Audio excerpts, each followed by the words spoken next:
Maapõue seljakott on RIS Briefcase'i projektis koostatud mänguline õppevahend, mille eesmärk on noortele teadvustada maavarade ja kriitiliste toormete olulisust meie igapäevaelus.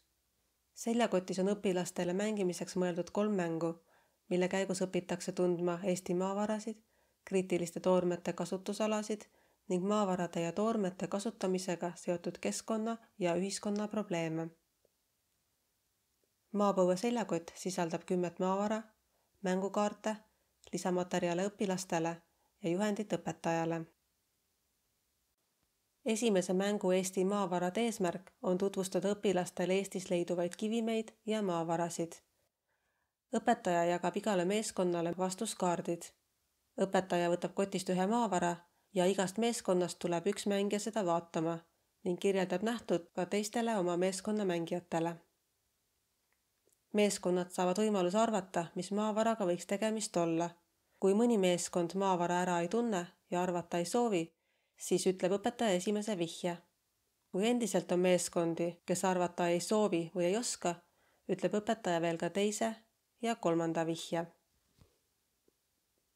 Teise mängu kriitilised toormed meie igapäevaelus eesmärk on tutvustada Euroopa Liidu kriitiliste toormete nimekirja ning toormete kasutusalasid, näitamaks, kui palju me oma igapäevaelus neist sõltume. Õpetaja jagab igale meeskonnale kaardipaki ja vastuskaardid.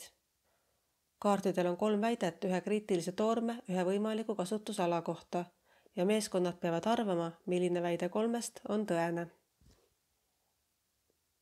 3. mängu kriitiliste toormete pusle eesmärk on näidata seost maavarade ja kriitiliste toormete kasutamise ning erinevate keskkonna ja ühiskonna probleemide vahel. Õpetaja jagab igale meeskonnale kaardipaki ja vastuskaardid.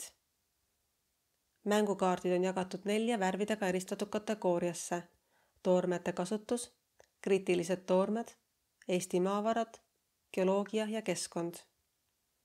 Kaartidest on võimalik kokku panna 4 erinevat komplekti ehk puslet, mis koosnevad iga kategooria ühest kaardist. Sobivaima komplekti leidmiseks on kaartidel olemas vihjed. Iga meeskond valib enda kokku pandud pusledest ühe, mida teistele tutvustada. Peale mida võivad teised meeskonnad öelda, kas arvavad samamoodi või teisiti ja pakkuda välja omapoolse lahenduse.